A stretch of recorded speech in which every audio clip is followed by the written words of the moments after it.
बिस्मिल्लाहिर्रहमानिर्रहीम, अस्सलाम वालेकुम। बांग्लादेश में 53 साल के बाद इनकलाब बर्पा हो गया है और ये इनकलाब इतना बड़ा इनकलाब है, इतना बड़ा इनकलाब है कि आप अंदाज़ा नहीं कर सकते कि दुनिया के अंदर अब ये सारे वर्ल्ड में इनकलाब की ये जो लहर है जिससे लोग तंग आए, ये होने जा रहा है। शेख हसीना वाजिद को घुटने टेकने पर मजबूर कर दिया है और अवाम उसके पैलेस की जानिब भागे थे। आर्मी चीफ ने 45 मिनट का टाइम दिया शेख हसीना वाजिद को और कहा कि सिर्फ 45 मिनट है, या तो हम तुम्हें गिरफ्तार कर लेंगे या अवाम तुम्हारा वो हाल करेगी जो तुम्हारे बाप के साथ हुआ था, तुम जिंदा नहीं बच पाओगी। सिर्फ 45 मिनट है, फैसला ये कर लो कि तुमने अवाम का सामना करना है। वो देखो, प्राइम मिनिस्टर हाउस तक पहुंच चुके हैं, अवाम उनको फुटेजेस भेजी, वो सारी चीजें मॉनिटर करी थी। उसने कहा कि फुटेजेस देख लो। अवाम दरवाजे पर पहुंच चुके हैं प्राइम मिनिस्टर हाउस के, 45 मिनट है, फैसला कर लो, जाना है या लड़ना है और उसके बाद अपने बाप जैसा अंजाम होना। उसने फौरी तौर पर इंडिया कॉल की और इंडिया कॉल करके इमीडिएटली उसको कहा गया कि ठीक है, मुल्क छोड़ो। आर्मी चीफ हमेशा की तरह ये लोग कहते हैं कि जी हम आगे बढ़ेंगे, हम फलाना करेंगे। आर्मी चीफ ने फैसिलिटेट किया और आप मनाजिर देख सकते हैं कि इमीडिएटली प्राइम मिनिस्टर हाउस से शेख हसीना वाजिद को निकाला और उसको मुल्क से फरार करवा दिया। उसने इस्तीफा दे दिया। बांग्लादेश में इनकलाब आ गया है और तारीख में ऐसा इनकलाब नहीं देखा कि चंद स्टूडेंट्स बाहर निकले थे सिर्फ एक कोटे की वजह से और उन्होंने उधेड़ के रख दी पूरी की पूरी गवर्नमेंट और अवाम ने, तमाम लोग सड़कों पर निकल आए। यही आर्मी थी जो अवाम के ऊपर सीधा कह रही थी कि हमने इनको उड़ा देना, फलाना कर देना। लेकिन जब कल अवाम ने टैंकों पर चढ़ गए फौज के और वहां पर फौजियों को निकाल बाहर किया, तो आर्मी चीफ को पैगाम ये गया कि अगला नंबर तुम्हारा आने वाला है और ये तुम्हें छोड़ेंगे नहीं। उस पर जर्नैलों ने भी हाथ खड़े कर दिया आर्मी चीफ को, कहा कि भाई हम ये काम नहीं कर सकते। ताकि ये जो आर्मी चीफ है, ये शेख हसीना वाजिद का अपना जाती मुलाजिम, आप ये समझ लें। ये कोई ऐसा नहीं है कि जी वो बड़ा कोई मुहिब्बे वतन है, फलाना, ऐसा कोई नहीं। पहले ये सारे मारते रहे और ये सारी आशीर्वाद थी इनको इंडिया की, फौज की हमेशा से होती है। अब सीन ये हुआ कि जब वो वहां पर अवाम बिपर गई, अवाम ने पहले कहा जी कोटे को छोड़े, अब तुम्हें नहीं छोड़ना हमने। तो उसी वक्त आर्मी चीफ की कॉल गई है हसीना वाजिद को। उसने कहा कि मुझे फिर यहां से निकालो। आप अंदाजा करें, इस आर्मी चीफ का काम था इसको निकालने का, यानी तुम्हारा ये कोई काम है, उसको निकालिए। अब उसकी करप्शन, लूट मार, ये वो सारा कुछ भागे। अब इस सूरत हाल में अभी तक कंफर्म नहीं हो पाया कि वो गई कहां पर है, लेकिन इंडिया ने ग्रीन सिग्नल दिया तो वो वहां से निकली। वहां से दिल्ली सरकार ने इसको, आर्मी चीफ को कहा कि इसको निकाले। अब गालिबन खबरें आ रही हैं कि वो मुल्क छोड़कर इंडिया चली गई है और इंडिया में उसको पनाह दे दी गई है। सूरत हाल जो भी हो, ये बांग्लादेश की तारीख का सबसे बड़ा इनकलाब था। इतना बड़ा इनकलाब आया है कि बांग्लादेश की अवाम ने वो कर दिखाया है कि तारीख में कोई नहीं कर सकता। और सबसे बढ़कर फौज के भी कान खड़े हो गए हैं और आर्मी चीफ और इन सबको पता चल गया है कि भाई अगर अवाम की मंशा के खिलाफ गए तो तितर बितर कर दिए जाओगे। अब अवाम, आप अंदाजा कर लें, इसके बाद अवाम ने फैसला किया था कि उन्होंने आर्मी हेडक्वार्टर्स और तमाम जगहों को उलट पलट कर देना है। अब यही वो वजह हुई कि आखिरी दफा बातचीत होती है हसीना वाजिद की और हसीना वाजिद कहती है कि जितने लोग आ रहे हैं आप इनको कुचल दो। आर्मी चीफ ने कहा कि इससे आगे मेरे पर जलते हैं। हत्ता कि आर्मी चीफ, याद रखिएगा, हसीना वाजिद का ही बंदा था और इंडिया की मदद से अपॉइंट किया हुआ था। उसने कहा कि नहीं, अब ये काम हम नहीं कर सकते, ये ना हो कि हमारे हाथ से भी गेम निकल जाए और सारे का सारा मामला खराब हो जाए। हसीना वाजिद पहले कहती रही कि ये तो जमात इस्लामी के बंदे हैं, ये तो फलाना, और पता ही चला जमात इस्लामी में तो दम खम ही नहीं है। अब वहां हुआ ये है कि अवाम ने कहा है हसीना वाजिद तो फरार होगी। उनको आर्मी चीफ पर बड़ा शदीद गुस्सा है कि इसने यहां से फरार करवाया। देखिए, पहले श्रीलंका में हुआ, अब बांग्लादेश में, और उनको शदीद गुस्सा है इस बात का कि आर्मी चीफ ने एक करप्ट ज़दा औरत को यहां से भगा दिया है। बजाय इसके कि उसको गिरफ्तार करते, वो जेल जाती और फलाना होता, उसको मुल्क से फरार करवा दिया। वो इंडिया भाग गई है, किस जगह भागी किसी को नहीं पता।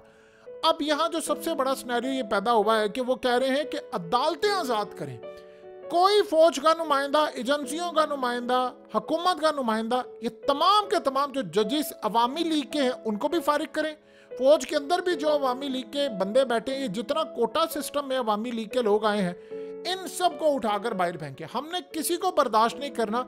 हमें चाहिए अब एक अबूरी सेटअप, वो आए, इस्लाहात करे और इलेक्शन कॉल करे और सबको अब लपेट दो।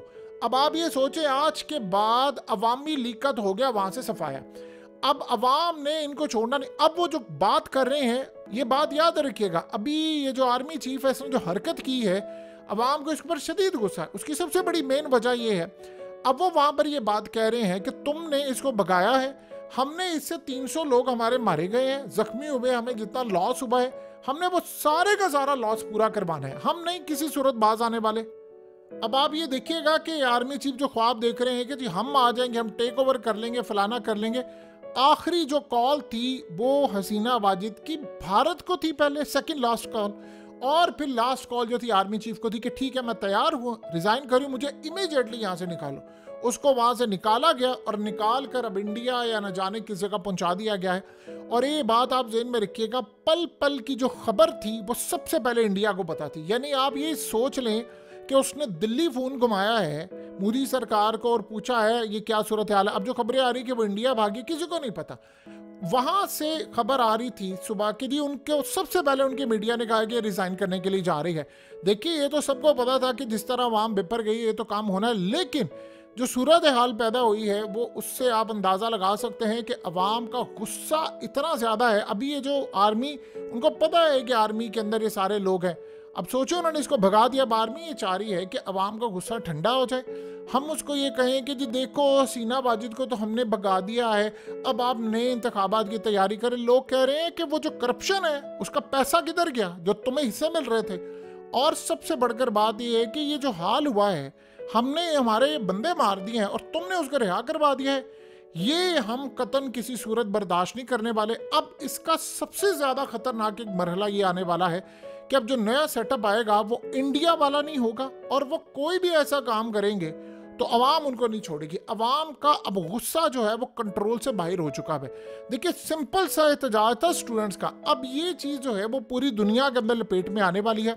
और आप हैरान होंगे इस बात को जान करके, जो लपेट में आने वाली है उसमें इसराइल के अंदर भी बहुत ज़्यादा परेशानी ये पाई जा रही है कि इसराइल में जो अवाम है वो कह रही है कि आपने ईरान के साथ ये जंग में चले गए हैं, हमें आपने यहाँ पर धकेल दिया। वहाँ पर भी ये मामला हो सकता है, बरतानिया में भी होने वाला है, यूरोप के अंदर भी खाना जंगी का माहौल है। और आप अंदाज़ा कर लें कि ये एक साथ अगर आप गौर करेंगे तो दुनिया में एक लहर उठ चुकी है। लोग अब तंग आ गए हैं, फेडअप हो गए हैं, महंगाई है, पागल हो गए हैं वो लोग। वो कह रहे हैं कि हमारे यहाँ पर नौकरियाँ नहीं है, अशराफिया ने हमारे खून चूस लिए हैं, तो हमने तो अब इनको नहीं छोड़ना। अब ये इसराइल के अंदर भी लहर उठने वाली है जो सबसे खतरनाक मरहला है। अब हसीना वाजिद को याद रखिएगा, इंडिया के अंदर भी मसला पैदा हो जाएगा। सबसे बड़ी बात यह है कि बांग्लादेशी अवाम के अंदर इतनी नफरत पाई जा रही है हसीना वाजिद के खिलाफ और मोदी के खिलाफ कि उसने अगर उसको पनाह दी है या उसको निकाला है, क्योंकि आप अंदाज़ा करें कि दुनिया की सबसे ज़्यादा खबरें किसके पास थी, इंडिया के पास। हसीना वाजिद यहाँ है, रिजाइन कर रही है, फ़ोन हो रहा है, आर्मी चीफ ने 45 मिनट का टाइम दी। ये कौन कह रहा है उनको, कहाँ से खबरें आ रही थी? जाहिर सी बात है उनको गवर्नमेंट के हल्के दे रहे थे खबर, और वहाँ से मीडिया को आ रही थी खबर, और वहाँ से पूरी दुनिया को आ रही थी। किसी के पास फर्स्ट हैंड इंफॉर्मेशन नहीं थी सिवाय इंडिया के। और ये सूरत हाल पैदा हुई है कि उसको निकालने के लिए इंडिया ने इंटरवीन किया है कि नहीं हम अपने एसेट को यहाँ से निकालेंगे। अभी आप याद रखिएगा, इंडिया के हों या अवामी लीग के हों, अभी फौज में उनके बैठे हुए हैं जर्नल, अभी हर ओहदे पर बैठे हैं, इलेक्शन कमिश्नर। अब अवाम ने कहा है कि अगर वहां पर इंतखाबात में कोई झुर्लू भेरने की कोशिश की तो हमने सबको लपेट में ले लेना है, ना फिर फौज को छोड़ा जाएगा, ना फिर किसी और को छोड़ा जाएगा, और ना कोई और मामला। अब ये सबसे ज्यादा जो अहम बात है वो ये है कि गालिबन जमात इस्लामी पर से पाबंदी हटाने का मामला सामने आएगा। अब अवाम पहली मर्तबा अपोजिशन को देखने जा रही है, गई शेख हसीना तो गई, अवामी लीग भी गई।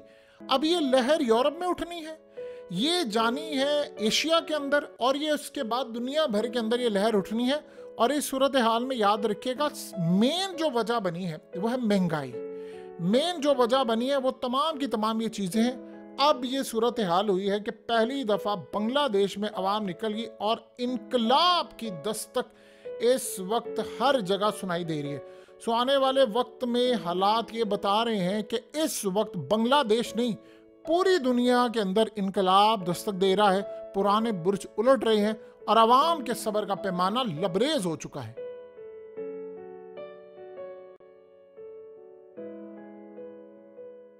हकीकत टीवी को सब्सक्राइब करना मत भूलें, वीडियो को लाइक करें, शेयर करें और कमेंट सेक्शन में अपनी राय का इजहार जरूर करें।